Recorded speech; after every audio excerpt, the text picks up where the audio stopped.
यस राष्ट्र निर्माणमा आम नागरिकको भूमिका तथा उपरथी रविन्द्र छेत्रीज्यूलाई नागरिक अभिनन्दन सहितको राष्ट्रिय सम्मान समारोहका प्रमुख अतिथि, मन्त्री परिषदका पूर्व अध्यक्ष, सम्माननीय पूर्व प्रधान न्यायाधीश सम्माननीय खिलराज रेग्मीज्यू, यसैगरी हाम्रो निमन्त्रणालाई स्वीकार गरी पाल्नुभएका नेपाली सेनाका सम्माननीय प्रधान सेनापति महारथी राजेन्द्र छेत्रीज्यू, यसैगरी हाम्रो आग्रहलाई हामीले एकचोटि यहाँलाई सम्मान गर्न पाऊँ भनेर नागरिक समूहले गरेको आग्रहलाई सहस्र स्वीकार गर्नुहुने नेपाली सेनाका उपरथी श्रद्धेय रविन्द्र छेत्रीज्यू एवं उहाँकी धर्मपत्नी शान्ता छेत्रीज्यू, नेपाली नागरिक समूहका अभियन्ता सम्माननीय पूर्व प्रधान सेनापति महारथी रुक्माङ्गद कटुवाल ट्रस्टका संरक्षक एवं अध्यक्ष सम्माननीय रुक्माङ्गद कटुवालज्यू, एनआरएनएका उपाध्यक्ष केन्द्रीय उपाध्यक्ष भवन भट्टज्यू, यसैगरी राष्ट्रपतिज्यूका सुरक्षा सल्लाहकार आदरणीय नेत्रबहादुर थापाज्यू, त्यसैगरी एसएसपी आदरणीय सर्वेन्द्र खनालज्यू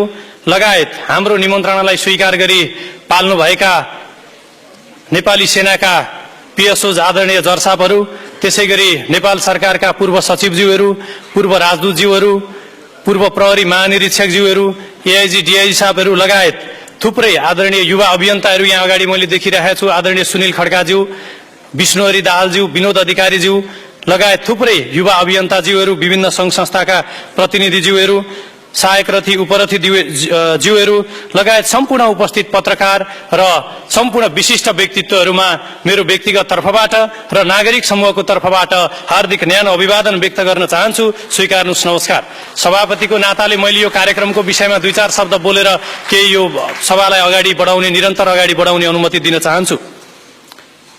रविन्द्र छेत्री महासेनानी साई पार्श्ववर्ती पिता गोपाल बहादुर खत्री र आमा प्रमिला खत्रीज्यूको कोखबाट जन्मिनु भएका व्यक्तित्व, जसले तपाई हामी सबैजनाले अहिले उहाँलाई अगाडि देखिरहेका छौं। उहाँको शरीरको 65% भाग, यो कम्मर भन्दा मुनिको 65% भाग छोएको पनि थाहा हुन्न, चलाउन पनि सक्नुहुन्न। त्यो पनि नेपाली सेना जस्तो गौरवशाली संगठनमा रहेर देश र जनताको निम्ति काम गर्दा गर्दै आफ्नो एउटा सबल शारीरिक अवस्थालाई उहाँले यो अवस्थामा पुगे तापनि, त्यसरी पुगे तापनि मेरो शरीर अलिकति अशक्त भयो, म अलिकति अस्वस्थ भएँ, तर राष्ट्रलाई दिने मेरो योगदानको कुनै कमी भएको छैन, म नेपाली सेनामै रहेर निरन्तर राष्ट्र सेवा गर्छु भनेर निरन्तर ढंगले लाग्नुहुने रविन्द्र छेत्रीज्यूलाई सगौरव जसरी हामीले यो सम्मान गर्ने सौभाग्य यो प्राप्त गरेका छौं। हेर्नुस्, तपाई हामी शारीरिक रूपमा पूर्ण रूपमा स्वस्थ सशक्त हुँदा पनि हामी जिउँदै भएर पनि मरे जत्तिकै राष्ट्रको लागि केही गर्न सकिएको छैन, तर 65% अशक्ता हुँदा पनि राष्ट्रको लागि यत्रो योगदान गर्नुभएको छ। कृपया यथा स्थानबाट उठेर सबैजनाले जोरदार तालिका साथ उहाँलाई एकचोटि करताल ध्वनिले सम्मान गर्नको लागि म हार्दिक अनुरोध गर्न चाहन्छु। यहाँको यो योगदानको हामी सदा सर्वदा स्मरण गरिरहनेछौँ। जर्साब, धेरै धेरै धन्यवाद। र भगवान पशुपतिनाथले उहाँको सुस्वास्थ्य र दीर्घायु सधैँभरि उहाँको कायम होस्, म भगवान पशुपतिनाथसँग यही कामना गर्न चाहन्छु। म अब संक्षिप्तमा नागरिक समूह र यो कार्यक्रमको जानकारी तपाईहरुको बीचमा गराउन चाहन्छु। 10 वर्ष युद्धमा थुप्रै नौजवानहरूले वीरगति प्राप्त गर्नुभयो, थुप्रै नेपाली युवा र जनताहरू शहीद हुनुभयो, हजारौं आमाहरूका काख रित्ता भए, चेलीहरूका सिन्दूर पुछिए, हजारौं बालबालिकाहरू टुरा भए, योद्धाहरू घाइते अंगभंग भए। म सधैँ सोच्ने गर्छु 2007 सालदेखि 36 साल 46 साल 10 वर्ष युद्ध 62-63 को जनआन्दोलनहरू हुँदै यी सबै घटनामा कति जनता मरे, कति सेना राष्ट्र सेवक मरे, कति विद्रोही मरे, कति मधेस आन्दोलनमा झापा विद्रोहमा मरे, राजनीतिक व्यवस्था परिवर्तन गर्ने र देश विकास गर्ने नाममा धेरैले वीरगति प्राप्त गरे, धेरै मरे। तर म सधैँ सोच्छु जनताले के पाए, देशले के पायो, देशले के गुमायो, यस विचारमा हामीले पाउने भन्दा बढी धेरै गुमाएछौं। मैले सधैँ सोच्ने गर्छु हामीले कालापानी गुमायौं, हामीले टनकपुर गुमायौं, हामीले कोशी गुमायौं, हामीले महाकाली गुमायौं, हामीले मदन भण्डारी गुमायौं, हामीले राजा वीरेन्द्र लोकप्रिय राजा वीरेन्द्र गुमायौं, हामीले विराटनगर जुट मिल गुमायौं, जनकपुर चुरोट कारखाना गुमायौं, हेटौडा सिमेन्ट उद्योग गुमायौं, उद्योग धन्दा कल कारखानाहरू थुप्रै गुमायौं। गुमाउँदा गुमाउँदै 72 प्रकृतिले समेत हामीलाई ठगो। 72-73 वैशाख 12 को महाभूकम्पले गर्दा धरहरा र थुप्रै राष्ट्रिय सम्पदाहरू हामीले गुमायौं र कति त भग्नावशेष अवस्थामा छन्। हाम्रो राष्ट्रिय दिवस छैन, गुमाउने क्रममा हाम्रो राष्ट्रिय पोशाक छैन, हाम्रो राष्ट्रिय खेल, राष्ट्रिय फूल, जनावर लगायत थुप्रै कुराहरूको ठेगान छैन। हाम्रो राष्ट्रिय भाषा खारेज गर्न खोजिँदैछ। सच्चा नेपालीले अझै नागरिकता पाएका छैनन्, तर 40औं लाख नागरिकता चिया पसल र किराना पसलमा राखेर 500 र 1000मा बिक्री गरिएका छन्। एकाथरी जनताले विश्वास गरेकाहरू सत्ता बाहिर हुँदा एक मधेस प्रदेश, सत्तामा पुगेपछि मधेस के नाममा लुटिङ्गे हम देश गरिरहेका छन्। अर्को थरी तिनी हामीले विश्वास गरेका 40 लाख नागरिकतावालालाई यो देशको प्रधानमन्त्री, राष्ट्रपति, प्रधान सेनापति र आइजिपी बनाउनु पर्छ भनेर संविधान संशोधनको प्रस्ताव लिएर आउन खोजिरहेका छन्। यो देश त यस्तो बनाउनका लागि खोजिएको छ कि मानौ देश एउटै काटेर बेच्न राखिएको सिंगै खसी हो। खुट्टी काटेर एउटाले एकातिर दिने, फिला काटेर अर्काले अर्कातिर दिने, कलेजो काटेर टाउका काटेर अर्काले अर्कोतिर बेच्ने, कहिले नागरिकता बेच्ने, कहिले खोला बेच्ने, कहिले हिमाल बेच्ने, कहिले लुम्बिनी बेच्ने, अनि काँक्रो चिरा पारे जस्तो भाग लगाएर खाए जस्तो यहाँदेखि यहाँसम्म मेरो, त्यहाँदेखि त्यहाँसम्म तेरो, एउटा भन्छ झापा मोरङ सुनसरी छुन दिन्न र अर्को भन्छ कैलाली कञ्चनपुर छुनै दिन्न। हो त के यो उनीहरूको बाबुबाजेको बिर्ता हो नेपाल, जसले जहाँ जहाँ मन लाग्यो त्यता भाग लगाएर भागभण्डा गरेर खान पाउने? म आग्रह गर्न चाहन्छु हाम्रा नेतृत्वकर्ताहरू, जसलाई हामीले, जो पहिला हामीसँगै सडकमा, पेटीमा, डेरामा सँगै, प्राय नेताजीहरूसँगै हामीसँगै हात्ती छाप र गोली स्टार जुत्तामा देखिन्थ्यो 2-4 वर्ष पहिले, 5-6 वर्ष पहिले। यो 2-4 वर्ष, 5-7 वर्षको बीचमा न उहाँहरूले कुनै उद्योग धन्दा, व्यापार व्यवसाय सुरु गर्नुभएको छ, न कुनै जागिर नै खानु भएको छ। उहाँहरू पूर्णतः बेरोजगारी हुनुहुन्छ। यहाँ व्यापार व्यवसाय गर्नेलाई घर भाडा र बैंकको लोन तिर्न त यत्रो गाह्रो छ भने रातारात ती पजेरो कसरी आए, त्यत्रा महल कसरी बने, खानपान र मोज मस्ती त्यत्रो कसरी आयो, यसको छानबिन हुनुपर्छ कि पर्दैन? तपाईहरू असल र इमानदार हुनुहुन्छ भने म आग्रह गर्न चाहन्छु र चुनौती दिन चाहन्छु, यदि संशोधन प्रस्तावै लैजानुहुन्छ भने भ्रष्टाचारीका सम्पूर्ण सम्पत्तिहरू राष्ट्रियकरण गर्ने र भ्रष्टाचारीलाई टुडी खेलमा लिएर आएर फाँसी दिने संविधान संशोधनको प्रस्ताव लैजानुस् र त्यसको जायजता खारेज गर्न सकेर त्यो हेर्ने अधिकार जनतालाई दिने किसिमको कानुन लैजानुस्, संशोधनको प्रस्ताव लैजानुस्, हामी सपोर्ट गर्छौं।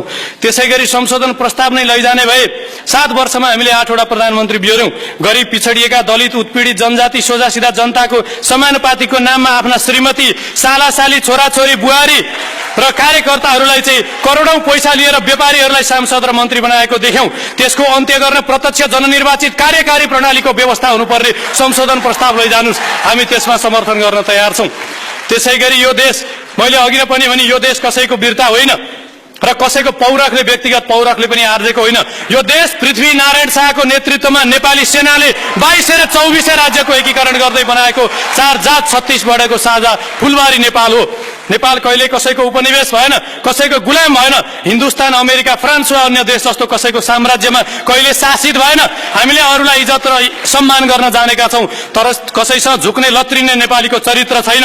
आधा विश्वभन्दा बढीलाई शासन गर्ने, अंग्रेजलाई पनि परास्त गर्ने 73 वर्षीय भक्ति थापा, बलभद्र कुँवर, अमरसिंह थापा र भीमसेन थापाका सन्ततियौं विश्वभरि गोर्खालीको नाममा हामीले इमान र इज्जत कमाएका छौं। सुब्बा र खरदार बन्न एसएलसी +2 पास गरेको हुनुपर्ने, आर्मीमा जान छाती यति, हाइट यति, यो स्वास्थ्य यस्तो भन्ने हुनुपर्ने, प्रहरीमा जान त्यस्तै हुनुपर्ने, अधिकृतमा जान स्नातक पढेको यस्तो नैतिक चरित्रको हुनुपर्ने, तर देश चलाउने, नीति नियम बनाउने मान्छे 12 खरी पनि राम्रो नजान्ने भए पनि हुने। त्यसकारणले संविधान संशोधन प्रस्ताव नै लैजानुहुन्छ भने सांसद, मन्त्री र प्रधानमन्त्री बन्ने व्यक्तिको योग्यता स्नातक, स्नाकोत्तर वा त्यस सम्बन्धमा विज्ञता हासिल गरेको व्यक्तिले मात्रै बन्न पाउने प्रस्ताव लैजानुस्, हामी समर्थन गर्छौं। त्यसैगरी संविधान संशोधन प्रस्ताव नै लैजाने भए प्रधानमन्त्रीकै कुर्सीमा मर्न खोज्ने, पार्टी अध्यक्षमै मर्न खोज्ने परिपाटीको अन्त्य गर्दै रोगी र वयोवृद्ध नेताजीहरूलाई घरमै बस्ने, आराम गर्ने, उपचार गर्ने, धर्म कर्ममा राख्ने र नयाँ उत्साह उमङ्ग भएका युवाहरूलाई सल्लाह सुझाव दिने प्रस्ताव लैजानुस्, हामी स्वीकार्छौं। यदि होइन भने तपाईहरू चाहिँ मुलुकलाई बर्बाद बनाउने, हामी जस्ता 40औं लाख हाम्रा युवा साथीहरू 50-55 डिग्रीको तापक्रममा खाडीमा गएर लेबरको काम गर्ने पर्ने, अरबमा भेडा चराउनु पर्ने, अनि त्यही हामीले पठाएको रेमिटेन्स र हाम्रा सोझा दाजुभाइ दिदीबहिनीहरूको करबाट उठाएको पैसाले तपाईहरूको उपचार गराइदिइरहनु पर्ने, रुकुम, रोल्पा, कडाली, जाजरकोटका जनताहरू सिटामोल किन्न नसकेर मरिरहेका छन्। औषधि किन्ने पैसा नभएर हाम्रा जनता आत्महत्या गरिरहेका छन्। जीवनजल खान नपाएर, झाडा पखला, निमोनिया औषधि खान नपाएर, खाने कुरा खान नपाएर कुपोषणले जनता मर्नुपर्ने, अनि नेताजीहरूलाई हाछेउ आए भारत, पेट दुखे सिङ्गापुर, टाउको दुखे अमेरिका लगेर हामीले उपचार गराउनु पर्ने, अनि पढे लेखेका +2 र ब्याचलर गरेका युवा साथीहरू देशमा भविष्य अन्धकार देखेर क्यानाडा, जापान, अमेरिका, अस्ट्रेलियन एम्बेसीमा पासपोर्ट बुझाउन जानुपर्ने, मेरा किसान बुवा आमाले 1 बोरा चामल किन्न बिउ बिजन लिन महिनौं भौतारिनु पर्ने। कर्मचारी युनियनमा कांग्रेसले यति सिट जित्यो रे, एमालेले यति सिट जित्यो रे, माओवादीले यति सिट जित्यो रे। एउटा खरदारले सचिवको सरुवा गर्छ, कर्मचारी पार्टीका हुन् कि देशका हुन् र पैसा चाहिँ हामीले कर तिरेर तलब खुवाउने कर्मचारीलाई अनि काम कांग्रेस एमाले माओवादी पार्टीका काम गर्ने। त्यसकारणले यो कुराले राष्ट्र सेवक कर्मचारीलाई पनि अप्ठ्यारो परेको छ। राष्ट्र सेवकहरू न पार्टीतिर लाग्नु न राष्ट्र सेवामा लाग्नु बडो कन्फ्युज र दोधारमा परेका छन्। त्यसकारणले म अब अन्तिममा हामीले सधैँ नमस्कार गरेर तपाईहरुको यो शासन हामीले मान्दै रहनु पर्ने, युवाहरूले सधैँ सुन्दै रहनु पर्ने अनि राष्ट्र सेवक नेपाल प्रहरी नेपाल आर्मीहरूले सधैँ देश बिगार्नेहरूलाई सलाम गरिरहनु पर्ने, स्यालुट ठोक्नु पर्ने म चुनौती दिन चाहन्छु।